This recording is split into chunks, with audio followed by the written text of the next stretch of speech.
Okay, start! Ayan na! Woo! Back!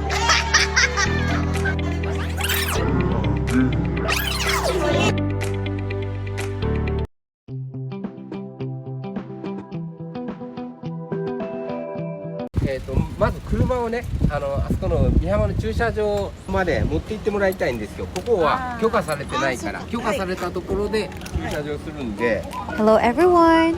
Sa video na to, gusto ko lang i-share sa inyo ang isa sa mga activities na aming na-experience. Ngayong araw na to, kami ay binigyan ng pagkakataon na makapag-tour.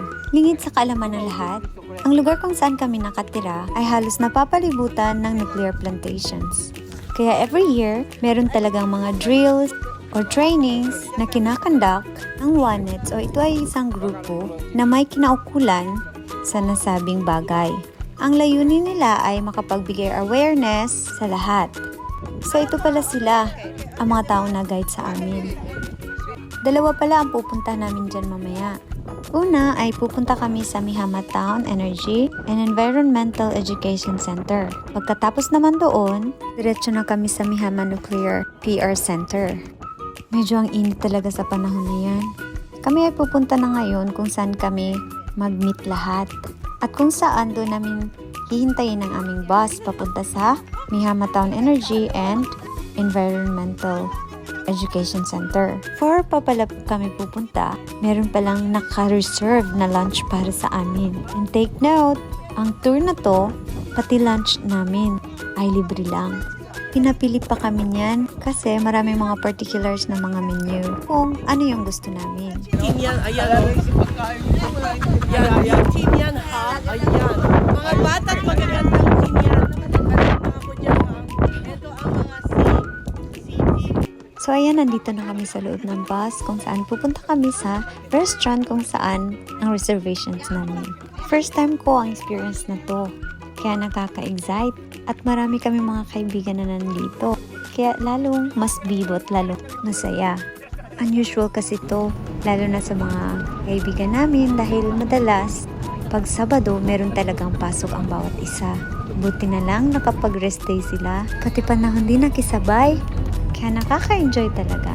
Dito na nga kami sa restaurant. Kakaiba din tong restaurant na to. Kasi nag-iisa lang siya nakatayo dyan. At isa sa mga nagustuhan ko sa kanya ay medyo overlooking siya. Natatanong mo yung dagat, kabukiran. Yun bang nakakadagdag good vibes ang ambience nito.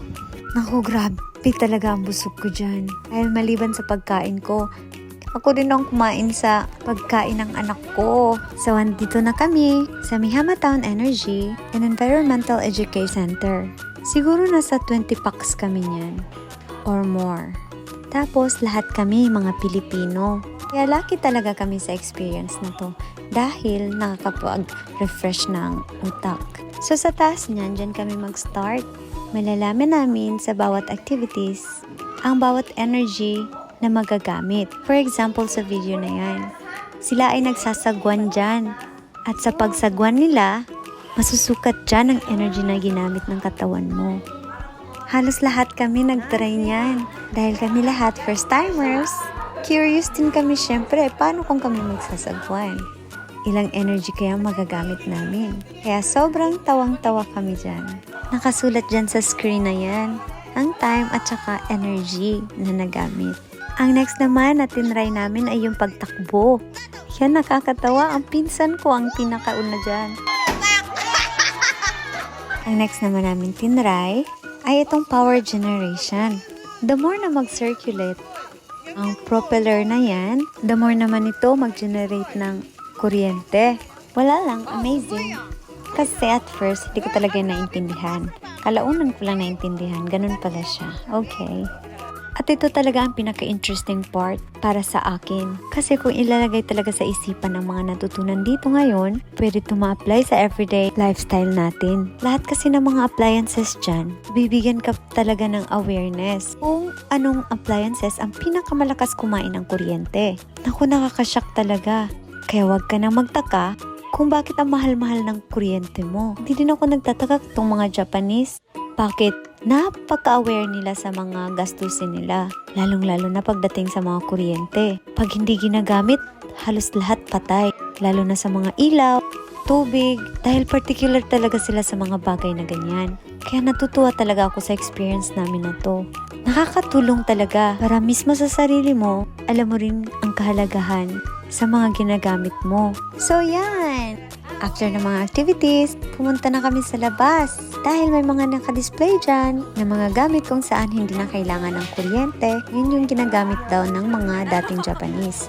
Kahit sinaunang gamit pala nila, mas modernized din ang style nila. So ayan na nga, ang mga naka-display dyan is yung saingan nila tsaka galingan ng bigas. And after nyan, nag-try din kami ng rides. Actually, para siyang bump car. Ayun, naglibot kami ng 1 or 2 beses. So after nga niyan, pumunta na kami sa Mihama Nuclear PR Center. Ang experience din namin dyan ay in-explain sa amin kung ano yung structure ng nuclear plantation. Saan nakasabit ang electrons, neutrons. Actually, hindi ko na naintindihan.